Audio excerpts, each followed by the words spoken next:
ই কিচ্ছু জানে না, খালি বলছে হুজুর ঈদের নামাজের নিয়তটা বলে দেন। সানা পড়ছে সুবহানাল্লাহুম্মা ওয়া বিহামদিহি তাবারাকা ইসমুকা ওয়া তাআলা জাদ্দুহু ওয়া লা ইলাহা ইল্লা। ই মনে মনে করছে হাজি সাহেব কি পড়ছে, আমিও চালিয়ে যাই। ও কিচ্ছু পড়ে না, খালি পড়ে নাই কিচ্ছু, খালি মুখটা লাড়ছে। আমাদের দেশের রোগ কি জানেন? 3টে কোয়ালিটির নামাজি আছে আমাদের দেশে। কটা কোয়ালিটি বললাম? 3টে কোয়ালিটি আছে নামাজির। এক হচ্ছে 5 ওয়াক্তের নামাজি, 2 হচ্ছে জুম্মার নামাজি, 3 নম্বর হচ্ছে ঈদ আর বকরা ঈদের নামাজি। আর যারা ঈদ আর বকরা ঈদের নামাজি হয় দেখবেন প্রত্যেকটা গ্রামে আছে, প্রত্যেকটা ঈদগায় আছে। লক্ষ্য করবেন, সাধারণ লোক জানে, ইমাম সাহেবরা বেশি জানে, তাদের বেশি মনে থাকে। কেন? ঈদের বায়ান শেষ হয়ে গেল, এরপর নামাজ দাঁড়াবে, ই দাঁড়িয়ে বলছে হুজুর নিয়তটা বলে দিবেন তো। সে হারাম করে জীবনে নামাজ পড়ে না, খালি ঈদ পড়তেইছে। ঠিক বললাম না ভুল বললাম? ঈদের নামাজের নিয়ত আমি বলছি বলা চলবে না। যারা 5 ওয়াক্তের নামাজি তারা নিয়ত জানে না? জানে না, কথা বলে না, জানে। একটা লোক ধরেলেন, 1 মিনিটের লেগে বললাম, ইমাম সাহেব নিয়ত বলে দিল যে ঈদের দিনে বলছে হুজুর নিয়ত বলে দেন। কোনো ব্যক্তি, যে কোনো আলেমকে জিজ্ঞেস করুন, আমি এখন আছি 1.5 থেকে 2 ঘন্টা আছি স্টেজে, দেখে নিয়ে আসুন। যদি এটা ভুল বলতে পারে আমি জীবনে আর বক্তব্য দেবো না সমাজের বুকে, বাঁকুড়ায় দাওয়াত দেবো না। কেউ যদি ঈদের নামাজে দাঁড়িয়ে বলে ইমামের পেছনে আমি ঈদের নামাজের নিয়ত করলাম, ও আস্তে আল্লাহর মুখ আমার কাবা শরীফের দিকে, আল্লাহ আকবার, নামাজ হয়ে যাবে। ঈদের নামাজ হয়ে যাবে। কিন্তু কেউ যদি দরুদ শরীফ না জানে, দোয়ায়ে মাসুরা না জানে, আত্তাহিয়াতু না জানে, সানা না জানে, রুকু সিজদা তসবিহ না জানে, তার নামাজ হবে? বলে দেখতো মৌলবীরা নামাজ হবে? সেই মৌলবীর আভারই থাকবো, নামাজ হবে না। ই কিচ্ছু জানে না, খালি বলছে হুজুর ঈদের নামাজের নিয়তটা বলে দেন। নামাজের নিয়ত নিয়ে কি করবি বে? দরুদ জানি না কে, ও কোনোদিন আর আসবে না, খালি ঈদটা। আর শ্বশুর একটা তোয়ালি দিয়েছে দামি, গলায় লেপটিয়ে চলে গেছে। হ্যাঁ, হাজি সাহেবের পাশে দাঁড়াইছে, কি বলেন? হাজি সাহেব নিয়ত করেছে, ও করেছে। তারপর হাজি সাহেব সানা পড়ছে সুবহানাল্লাহুম্মা ওয়া বিহামদিহি তাবারাকা ইসমুকা ওয়া তাআলা জাদ্দুহু ওয়া লা ইলাহা ইল্লা। ই মনে মনে করছে হাজি সাহেব কি পড়ছে, আমিও চালিয়ে যাই। ও কিচ্ছু পড়ে না, খালি পড়ে নাই কিচ্ছু, খালি মুখটা লাড়ছে। যেন হাজি সাহেব বুঝতে পারে ই আমার থেকেও বড় নামাজ। আমি বলছি ঈদের নামাজের নিয়ত ঈদগায় বলা যাবে না। আমি যেখানে নামাজ পড়াই 15টা গ্রাম পড়ে একসাথে, 15টা। আমাকে বললে হুজুর নিয়তটা বলে দেবেন, আমি মোটেই বলবো না। কি করবি বল? যারা 5 ওয়াক্তে নামাজি তারা নিয়ত জানে, আর যার লেগে বলবো সে আর কাল থেকে নামাজ পড়বে না, আজকে জোহর থেকে আর নামাজ পড়বে না। কি করবি? 5 ওয়াক্তের নামাজি হয়ে যাও, তোমাকে আর ঈদগায় নিয়ত বলতে হবে না। ঠিক বললাম না ভুল বললাম? নামাজিদের লেগে তো বলা হয় না, বেনামাজিদের লেগে নিয়তটা বলা হয়। বিসমিল্লাহ, আলহামদুলিল্লাহ। আমার ভাই, নামাজ কম্পালসারি। আমাদের সমাজের কিছু লোক আছে, তাদের বক্তব্য শুনেলেন এই দাড়ি টুপি নামাজিদের ওয়ালাদের বিরুদ্ধে।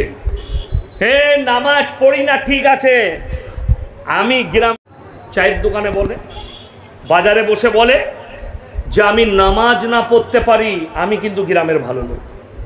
সত্যিকারই সে কারুর মাল মেরে নেয় না, অন্যায় করে না, কোনো খারাপ কাজ করে না, জিনা করে না, চুরি করে না, সুদ খায় না, পরোপকারী, তার সব দিকটা ভালো, খালি নামাজ রোজা করে না।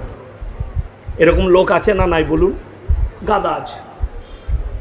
আমি বর্ধমান টাউনে একজন ডাক্তারের বাড়িতে, পশ্চিম বাংলার 3টে ডাক্তারের মধ্যে তিনি একজন, তো তিনার বাড়িতে আমি প্রোগ্রাম করছিলাম। তিনার কোনো আত্মীয় হবে, এই কলকাতা যাদবপুর বিশ্ববিদ্যালয়ের প্রফেসর হবেন, অনেক দিন আগে, 10 বছর আগের কথা বলছি। তো তিনি আমাকে প্রশ্ন করলেন, আপনি জান্নাত জাহান্নামের কথা বললেন, আমি সেখানে জান্নাত জাহান্নামের বর্ণনা করেছিলাম। মানুষ জান্নাতে যাবে ভালো কাজ করলে, নেক আমল করলে। তিনি আমাকে প্রশ্ন করলেন, ঈশ্বরচন্দ্র বিদ্যাসাগর তো ভালো লোক ছিলেন, আমি বললাম একদম দামি লোক। রবীন্দ্রনাথ ঠাকুর দামি লোক, বঙ্কিমচন্দ্র দামি লোক, এইরকম বহু দামি লোক আছে, মনীষী আছে, স্বামী বিবেকানন্দ। এদের জন্য কি হবে? উত্তর আছে, আমার রসুল উত্তর দিয়ে গেছে, জোরে বলুন সুবহানাল্লাহ। এদের জন্যে যারা ভালো কাজ করে অথচ কালমা পড়েনি, দিনের ওপরে প্রতিষ্ঠিত নয়, এদের বদলা, এদের ভালো কাজের বদলা আল্লাহ এদিকে দুনিয়াতেই দিয়ে দিবে। আপনারা বলুন, যদি বলেন কি বদলা? প্রত্যেকটা স্কুলের অফিসের হেডমাস্টারের মাথার ওপরে এদের ছবি টাঙানো থাকে না? থাকে না? কথা বলে না? টাঙানো আছে। আপনি আপনার স্কুলগুলো দেখে নেবেন, শুধু টাঙানো নয়, এদের মৃত্যুবার্ষিক, জন্মদিবস দুটোই পালন করা হয়, হয় না? হয় না? তো এদিকে সম্মান জানানো হচ্ছে এবং কিয়ামত পর্যন্ত জানানো হবে। এইটাই হচ্ছে তাদের বদলা, যে মানুষ তাদেরকে স্মরণ রাখবে, কিন্তু কিয়ামতের দিনে আর কিচ্ছু থাকবে না। শুনেলেন? যদি বলেন দলিল কোরআনের দেব, যারা চায়ের দোকানে বলছেন আমি মুসলমান, আমি সব ভালো কাজ করি, নামাজ পড়ি না, রোজা রাখি না, আমি দিনদার নয়, তাদের জন্য বলে যাচ্ছি, কিয়ামতের দিনে একদিকে জান্নাতীরা জান্নাতের রাস্তায় প্রবেশ করবে, আর একদিকে জাহান্নামীরা জাহান্নামের রাস্তায় প্রবেশ করবে। জান্নাতীরা আওয়াজ দিয়ে দাঁড় করাবে, কাদিকে কি আওয়াজ দিবে? ফি জান্নাতি ইয়াতাসাআলুনা আনিল মুজরিমিনা মা সালাকাকুম ফি সাকার। দাঁড়াও দাঁড়াও দাঁড়াও, তোমরা বলতে আমরা পাড়ার ভালো লোক, আমরা এই গ্রামের ভদ্র মানুষ, তোমরা আজকে কেন জাহান্নামে প্রবেশ করছো? এটা কারা জিজ্ঞেস করবে? মুমিনরা, নামাজিরা, জোরে বলুন সুবহানাল্লাহ। এরা প্রশ্ন করবে, তাদের এক নম্বর উত্তর যেটা আসবে, ক্বালু নামনাকু মিনাল মুসাল্লিন, আমরা নামাজি মুসল্লিদের মধ্যে ছিলাম না। কোরআনে উত্তর এসছে, তারা সেই দিনে নামাজি দিকে, মুমিন দিকে এই উত্তরই করবে, আমরা নামাজি মুসল্লিদের মধ্যে ছিলাম না। ওয়ালাম নাকু নুতিমুল মিসকিন, আর আমরা মিসকিনকে খানা খাওয়াইতাম না। এতিবার মিসকিন, তোমার দরজায় এলে খানা খাওয়াইতাম না। এখন জানেন, মানুষ জানেই না, অথচ তারা এতিমের মালকে আপনি ভক্ষণ করে খাচ্ছেন, মিসকিনের মালকে ভক্ষণ করে খাচ্ছেন।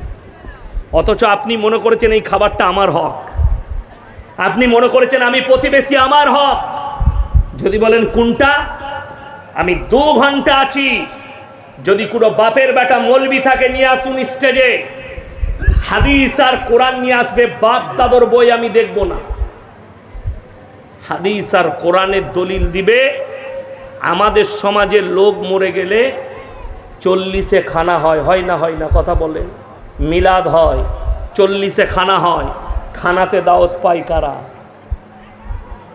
নেতা, পাড়ার লোক, বড় লোক,